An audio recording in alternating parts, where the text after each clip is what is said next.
Ravi Prakash Siliconandhra hospital Kuchipudi super speciality వైద్య సేవలు పూర్తిగా ఉచితం. జగన్మోహన్ రెడ్డి గారి ప్రభుత్వం యొక్క మొండి వైఖరితో ఈ రాష్ట్రం సర్వనాశనం అయింది.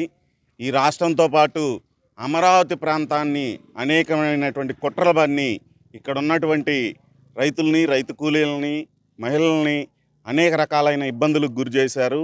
అప్పుడు మేము న్యాయస్థానం టు దేవస్థానం పాదయాత్ర నిర్వహించడం జరిగింది. అలానే అమరావతి నుంచి అరసవల్లికి కూడా పాదయాత్రని మొదలుపెట్టినప్పుడు రామచంద్రాపురంలో మా మహిళలందరి మీద దౌర్జన్యంగా, అదేవిధంగా రాజమండ్రిలో భరత్ అనే ఎంపీ ప్రజాప్రతినిధి అయ్యుండి కూడా పెట్రోల్ బాటిల్స్లో దాడి చేయటం, అనేక రకాలైనటువంటి మారణ హోమాలు సృష్టించడంతో ఆ రోజు కోర్టు వారి ఉత్తర్వుల ప్రకారం పాదయాత్ర రామచంద్రాపురంలో ఆగిపోవడం జరిగింది. ఆ పాదయాత్రలో ఉన్నటువంటి దేవుని యొక్క రథాన్ని కొంతమందితో అరసవల్లి దాకా తీసుకెళ్ళటం జరిగింది గతంలో. ఇప్పుడు చంద్రబాబు నాయుడు గారి ప్రభుత్వం రావటం, ఈ జగన్మోహన్ రెడ్డి యొక్క రాక్షస పాలన అంతమవటం, చంద్రబాబు నాయుడు గారు, పవన్ కళ్యాణ్ గారు, అదేవిధంగా భారతీయ జనతా పార్టీ యొక్క ఉమ్మడి ప్రభుత్వం అధికారంలోకి వచ్చింది. ఇటువంటి మంచి శుభ పరిణామంలో తుళ్ళూరు పరిసర గ్రామాల అమరావతి ప్రాంతంలో ఉన్నటువంటి రైతు మహిళలందరూ కూడా అరసవల్లి వెళ్ళి ఆ సూర్యభగవాన్ యొక్క కృపకి పాత్రలు కావాలి. ఈ అమరావతి ప్రాంతం, ఈ రాష్ట్రం సర్వముఖాభివృద్ధి చెందాలనే ఉద్దేశంతో 108 సార్లు ఆంజనేయ స్వామి యొక్క చాలీసాని అక్కడ చదవటానికి మా మహిళలందరూ కూడా వెళ్తున్నారు. వారికి ఈ ప్రాంతానికి అందరికి కూడా మంచి జరగాలి, ఈ రాష్ట్రానికి, ఈ దేశానికి కూడా మంచి జరగాలని చెప్పి మా మహిళలందరూ కూడా అక్కడ సూర్యభగవాన్ని ప్రార్థించడానికి వెళ్తున్నారని చెప్పి ఈ సందర్భంగా తెలియజేస్తా ఉన్నాం. అరసవల్లి యాత్రకి మేము పాదయాత్రగా వెళ్తుంటే మధ్యలో ఆపటం జరిగింది. అందుకని ఒకసారి మళ్ళీ జేఏసీ తరపున అందరం కలిసి వెళ్ళాము. కొంతమంది వెళ్ళలేని పరిస్థితిలో ఉండటం కారణంగా ఈరోజు మళ్ళీ అనుమానశాలికి ఇక్కడి నుంచి తీసుకెళ్తున్నారు అందరినీ. అందుకని దీనికి 4 బస్సులు, ట్రైన్కి ఒక 40 మందిని ఏర్పాటు చేసి అందరిని తీసుకువెళ్ళడం జరిగింది. ఆ దేవదేవుణ్ణి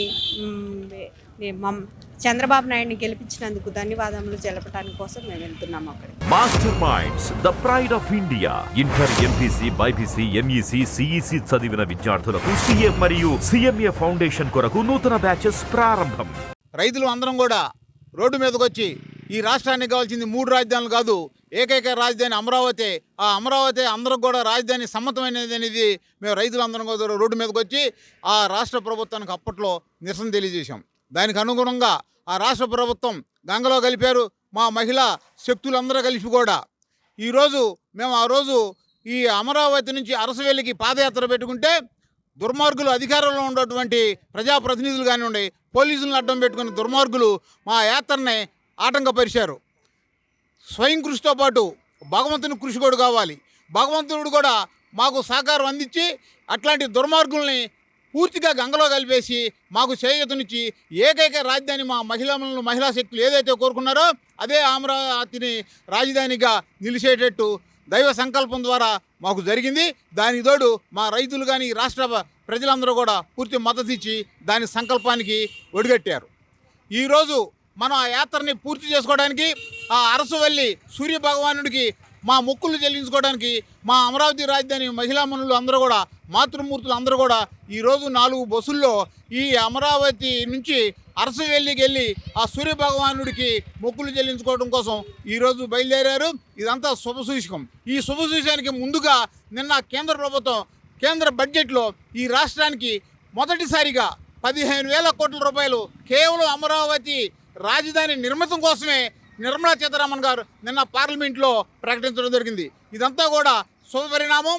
ఈ విజయం అంతా పూర్తిగా కూడా మా మహిళా మూర్తులు అనేది కూడా నేను మరొకసారి తెలియజేసుకుంటూ జై అమరావతి, జై అమరావతి. మరిన్ని వీడియోస్ కోసం ఛానల్ ని సబ్స్క్రైబ్ చేయండి. లేటెస్ట్ అప్డేట్స్ కోసం వాట్సాప్ ఛానల్ ని ఫాలో చేయండి.